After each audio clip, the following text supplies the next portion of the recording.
तो welcome back to Sabri goat farm. बकरी के सोडा कितना ज़्यादा ज़रूरी होता है इस बारे में आज डिस्कस करेंगे। काफ़ी टाइम से अपनी वीडियो इस खास फीडिंग पर नहीं आई है, थोड़ा टाइम हुआ है, तो आज डिस्कस करेंगे मीठा सोडा कितना ज़्यादा ज़रूरी होता है। हमने कभी भी मीठे सोडे पे डिस्कस नहीं किया, लेकिन आज हम जो है मीठे सोडे के ऊपर डिस्कस करेंगे कि मीठा सोडा कितना ज़्यादा फीड में ज़रूरी होता है। वीडियो लंबी नहीं करेंगे, बहुत छोटी सी बनाएंगे। तो शुरू करते हैं। पहली बात देखिए है बकरी ज्ञापन के बारे में प्लीज़ ज़्यादा मत पूछा कीजिए, मैंने वीडियो इस पर ऑलरेडी बना चुकी है, तो आप बिना वजह परेशान होते हैं। तो चलिए शुरू करते हैं वीडियो।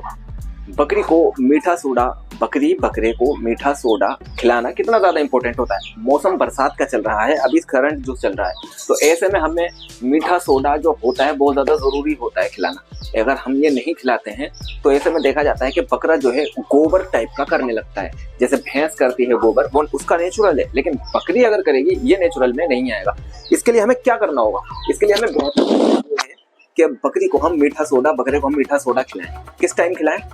वो आपको दाना खिलाने के बाद में 2 घंटे 3 घंटे के बाद में खिला सकते हैं, जब वो जुगाली के लिए तैयार हो जाता है। पानी पी लिया, दाना खा लिया, उसने चारा खा लिया, सब कुछ करने के बाद में अब वो जो करेगा तो जुगाली करेगा, तो उस टाइम अगर आप सोडा खिला दें तो बहुत अच्छी बात होती है। कितना खिलाना होता है? वो आपको खिलाना होता है ज़्यादा से ज़्यादा आधा चम्मच अगर आप सोडा खिलाएंगे। अगर 100 किलो का बकरा है तो 1 चम्मच आप खिला सकते हैं। 100 किलो, 150 किलो, 120 किलो, 90 किलो आप 1 चम्मच खिला सकते हैं। लेकिन अगर आपका बकरा वहीं पे ज़्यादा से ज़्यादा 40-45 किलो का है, 35-40 किलो की है, 20-25 किलो की है, तो आप उसको आधा चम्मच खिला सकते हैं। और छोटा ही बच्चा है तो उसमें अगर ये समस्या देखने को अगर मिल रही है, यार आप दाना ज़्यादा उसका फीड में रखते हैं, दाना आपको शौक है जानवरों को खिलाने का, तो आप उसको आधे चम्मच में थोड़ा सा कम डेली बेस पे दे सकते हैं, ठीक है ना। एक तो ये चीज हो गई।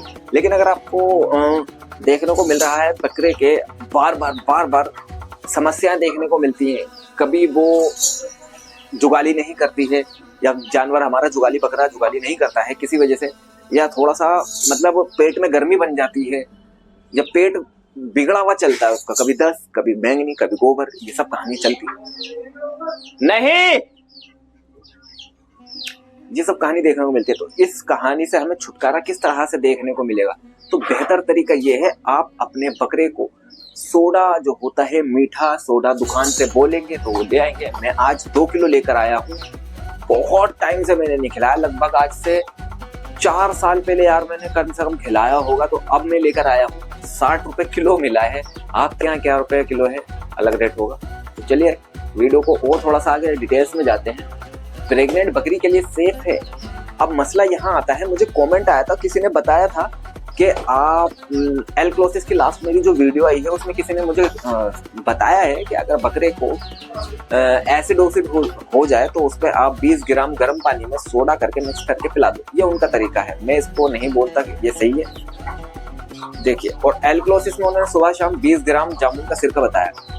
अब जब मेरी बकरी को हुआ तो कुछ भी काम नहीं आ रहा था। अब मसला ये है, मेन मसला होता है डायग्नोस करने का। अगर आपको पता है बकरी को एलक्लोसिस है या एसिडोसिस है, तो ही तो आप ये दवाई फॉर्मूला आजमाओगे। आपने एलक्लोसिस में पिला दिया मीठा सोडा, एसिडोसिस में पिला दिया जामुन का सिरका, मामला गड़बड़ नहीं, बहुत गड़बड़, जान ही ले लोगे उसकी। तो नॉलेज बहुत ज्यादा जरूरी होती है। तो ठीक है ना, कहाँ पे क्या चीज का इस्तेमाल करना है ये बहुत ज्यादा जरूरी होता है, ठीक है ना। एलक्लोसिस, एसिडोसिस किधर साइड होता है, किधर साइड नहीं होता, इसके साइड मैंने वीडियो बता दी थी। एलक्लोसिस का पानी किधर उल्टे हाथ पे बजेगा या सीधे पे बजेगा, या ये सब मैंने डिटेल्स इसकी बना दी है। तो इसके बारे में दोबारा डिस्कस करके कोई फायदा नहीं है। तो हमें ये जरूरी होता है जानना। और जिस दिन आपको लगे कि बकरे के पेट में पानी बोल रहा है, कुछ और लक्षण नजर आ सकते हैं एसिडोसिस एलक्लोसिस के, तो जामुन और सोडा इन दोनों का अलग अलग सेवन होता है, लेकिन सोच समझ के करिएगा कि जामुन की जगह पे आपने सोडा खिला दिया या सोडे की जगह पे आपने जामुन का सिरका पिला दिया, गड़बड़ हो जाएगी, ठीक है ना। तो डायग्नोस करना बहुत ज्यादा जरूरी है, उसके बाद में करें। लेकिन ऐसी समस्याएं नहीं आती हैं, ठीक है ना। अगर आप डेली रूटीन पे हिमालय बत्ती शाह का पाउडर, काला नमक, सेंधा नमक टाइप के, ठीक है ना, और सोडा आप ये खिलाते रहे, ना बकरे को दस्त लगेंगे, ना लूज मोशन होंगे, बोले तो एक ही चीज है, ठीक है ना मतलब उसका डाइजेशन खराब होगा। और एक समस्या और आ जाती है, डाइजेशन कमजोर जब होता है जब लीवर काम नहीं करता सही से। लीवर काम जब नहीं करेगा जब डिवॉर्मिंग नहीं करोगे, डिवॉर्मिंग नहीं करोगे तो फिर वो जितने फ्लूक जो होंगे, सारे वर्म्स जो होंगे वो अटैक करते रहेंगे। लेकिन अगर आपने डिवॉर्मिंग कर दी है, अब आप क्या करें भाई, लीवर टॉनिक भी बहुत ज्यादा जरूरी है, रखा हुआ है। लीवर टॉनिक अगर आप पिलाएंगे तो वो बहुत ज्यादा काम में आएगा। तो लीवर टॉनिक आप पिलाइए। लीवर टॉनिक के लिए आप ब्रोटोन ले सकते हैं, लिव 52 भी ले सकते हैं, बहुत सारे एक लीवर टॉनिक होते हैं, कुछ भी ले सकते हैं। वो डेली बेस पे 10 दिन के लिए कम से कम पिलाइए, बकरी को फायदा पहुंचाएगा और लीवर उसका सेफ हो जाएगा। क्योंकि आप जो लीवर टॉनिक पिलाते हैं वो जहर होता है, और जहर जब उसके पेट में डाल रहे हैं तो उस पेट में से हमें प्रोटेक्ट करने के लिए उसको लीवर टॉनिक पिलाना पड़ता है, ठीक है ना। आज की वीडियो यही थी कि बकरी को मीठा सोडा किस तरह से खिलाना चाहिए। वजन मैंने बता दिया, कितना खिलाना है वो मैंने बता दिया। प्रेगनेंसी सेफ है, लेकिन प्रेगनेंसी के लास्ट दिनों में ना खिलाएं, ऐसी चीजों से थोड़ा सा परहेज रखा करें, ठीक है ना, तो वो बेहतर रहता है। और मीठा सोडा बहुत ज्यादा फायदेमंद होता है, 10 दिन भी डाइजेशन मजबूत रखेगा। कच्चा, और मिस हो गया था एक पॉइंट, बकरा जो कच्चा दाना जो फेंकता है, बकरे को कच्चा दाना खिलाओ, मेंगनी में आएगा।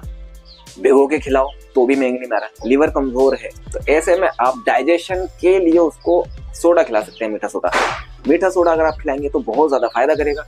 कितने क्वांटिटी में खिलाना वो मैंने बता दिया। दाना कच्चा आना इंशाल्लाह धीरे धीरे बंद हो जाएगा, एक ही बार में बंद नहीं होगा। लेकिन आप अगर उसका गोबर आ रहा है, वो कोई दवाई फेल काम नहीं कर रही है, सीपीएम तो खैर गोबर में नहीं लगता है ना, मैं सजेस्ट करूंगा आपको। लेकिन हिमालय बत्ती से खिलाया जाता है तो गोबर बंद हो जाते हैं, नेबलॉन्ग पाउडर भी खिलाया जाने से गोबर बंद हो जाता है। लेकिन अगर आपने एक डोज अगर सोडे का खिला दिया तो उसमें यूँ समझ लीजिए कि आपके बकरा गोबर करना बंद कर देगा। तो ये होते हैं कुछ फार्मूले, कुछ नुस्खे जो हमें अपने बकरी के फार्म में इस्तेमाल करनी चाहिए, जिसकी वजह से हमारे बकरे को ये गोबर जो लगना होता है अच्छी बात नहीं होती है। ये भी एक बकरा गलत सिम्टम दे रहा है कि उसका डाइजेशन इतना कमजोर है कि वो चारा भी, नॉर्मल चारा, दाना तो दूर की बात है, नॉर्मल चारा भी वो हाजमा नहीं कर पा रहा है। तो बेहतर ये है आप थोड़ी बहुत नॉलेज लीजिए और साबिर गोट फार्म चैनल को सब्सक्राइब कीजिए। अपना साबिर गोट फार्म चैनल इसको सब्सक्राइब करिए, बेल आइकन जरूर दबाइए ताकि नोटिफिकेशन जब भी मैं अपलोड करूंगा आप तक पहुंच जाएगी। आप टाइम पे मेरी वीडियो देख लेंगे। Thank you.